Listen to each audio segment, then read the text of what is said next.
What's going on, people? Welcome back to the channel. I'm Just United. We're back for another one.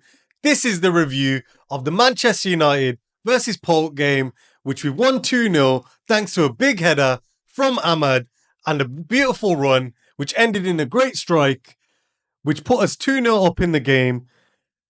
We finally got 3 points on the board in the Europa League. Finally got a win. I'm joined by my boy Khalid. What's good, my people? Thanks for having me, bro. And very excited to be here to discuss the Manchester United versus PAOK game. Let's get into it. So let's start at the very beginning. What did you think of the game and how do you think it went for us? Good question, bro. Terrible, I think, at first. When I first put it on, I think that the first half was really slow. We started off, had a couple of chances here and there, but it's like I said, let's start. Garnacho had that big one at the start. Yeah, Garnacho had that big one. However, I will switch it around and be a little bit controversial here. He did have his chances, but I will say their defense was on point. Yeah, they were compact. They were really, like you said, the defense was really good. They dealt with us quite well in the first half. I think bar, Ahmad's header, we didn't really cause them many problems. Yes, we had a few chances, but again, we didn't put them away and they seemed to be okay with that, dealing with that pressure from us. Again, it's one of those games where if we don't put away those chances, then it could be a sticky one, like again, where, we might end up drawing or losing and they go the other end and score. And they had a couple of chances as well themselves. You never know, man. Especially in these types of games, it gets really tense. I found myself looking at the screen thinking, these guys are going to concede. We're going to go even lower in the table. It's looking bad for us. But yeah, as we say, they still had a good defense. Baba Rahman was amazing. He got in a lot of those blocks, and Johnny Otto was dealing with Garnacho on the side. So I thought he just didn't come prepared. Yeah, they had a good game, to be fair to them. I thought going into this game, we probably roll them over. And obviously, when I seen the team at the start, I was a little bit worried, I ain't gonna lie, with Johnny Evans and Lindelof in defense. I was like, because we need the win. Let's be real, we need the win. Yeah. I said before in the preview that, I don't want to be just going through in the playoffs. We need the win for this game. We did. What do you think? Do you think that it was a good choice to put Lindelof in, considering he's been like injured quite a bit? Do you know what? He always does well. He always plays for the badge, and that's what you need. And obviously, he's the captain of Sweden, and he did make a few runs going forward as well.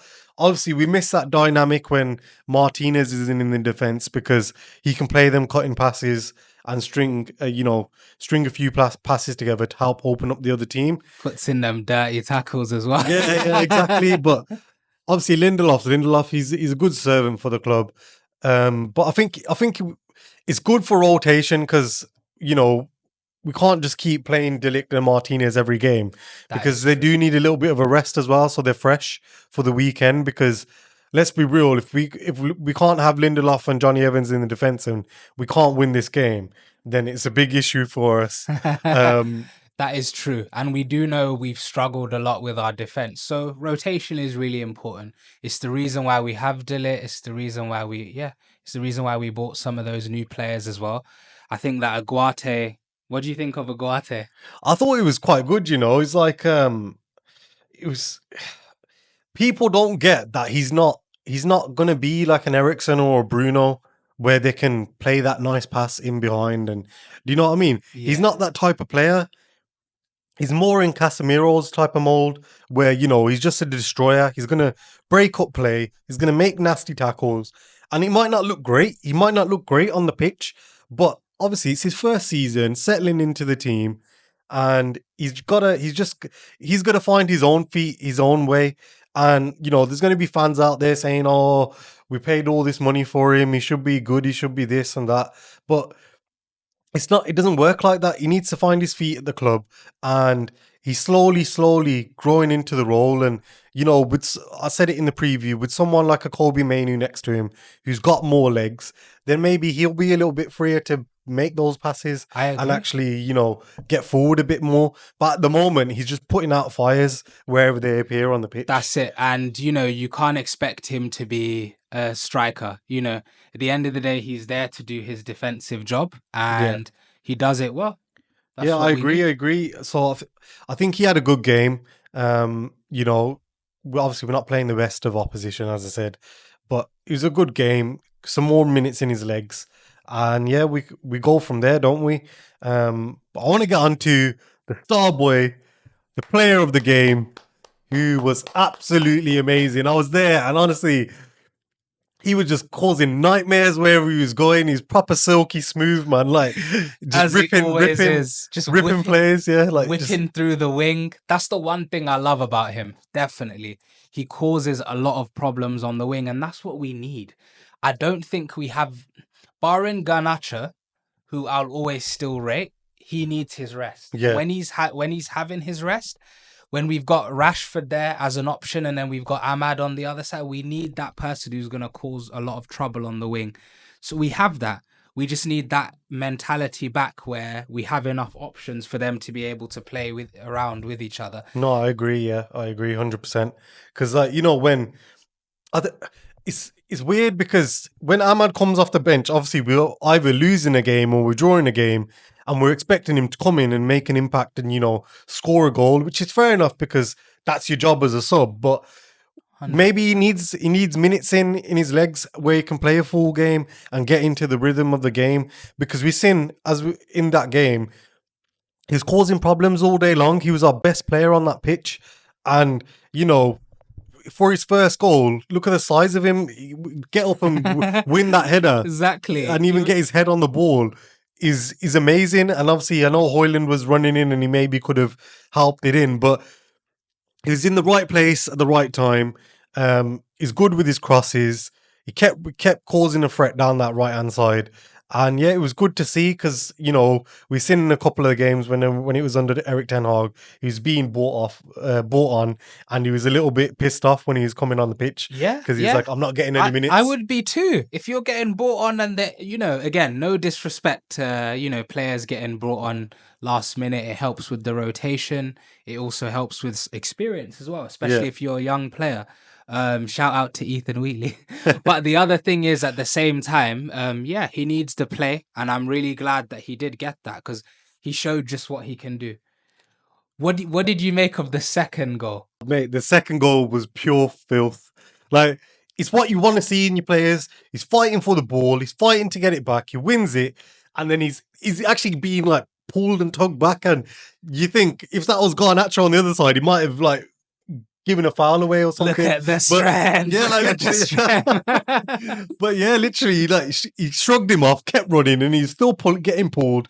And then he goes and puts it like that in the net. And what a banger. I can only describe that as a FIFA 24 finish. The finesse on that. Yeah, the finesse. Yeah, it's definitely a finesse shot. And yeah, it was wild because it was like, you see the fight and like I keep saying it, that's all you want from your players. Exactly. In this Manchester United team, if you're fighting for the team, if you're fighting for the badge, the fans are going to be behind you all the way. It's when you don't, and when you're not fighting for the badge, that the fans jump onto you. But if you play like that, then you automatically put yourself on that starting 11 sheet when the manager goes down to pick his team. That's true. Every time. Ruud said it in itself. He said the players themselves are showing a lot more passion. They're showing that they want to be there, and they need that. That's what we need. We need to do that before Amarim comes in. Yeah. Because he needs to know, realistically... Obviously, yeah, they're all trying to maybe put on a show for him as well, because he'll be coming in. Exactly. So let's hope they can maintain it. Another point that we can probably make is maybe even Bruno. Bruno is a shining star. I want to make sure that we can hold on to him and not take him for granted as well. I feel like a lot of people have been taking him for granted this season. Since he joined and made his debut in a European competition, no other player has made more goal contributions in assists. I think he has something like 26 since his debut. Other player has done that. He is him. And I say every video, he's our best player since Fergie left. Definitely. No, in terms definitely. commitment to the team. Obviously, he's the captain now. He's always contributing where he can. He didn't have a great game. Like I seen it when when I was watching it at Old Trafford. Like there was moments where it just wasn't coming off for him. And, it just takes the pressure away off him as well when a player like Amad, he can score.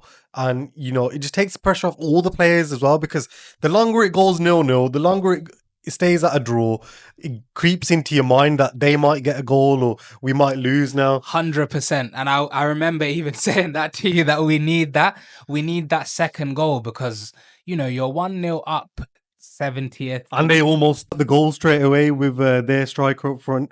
Luckily, his shot wasn't the best.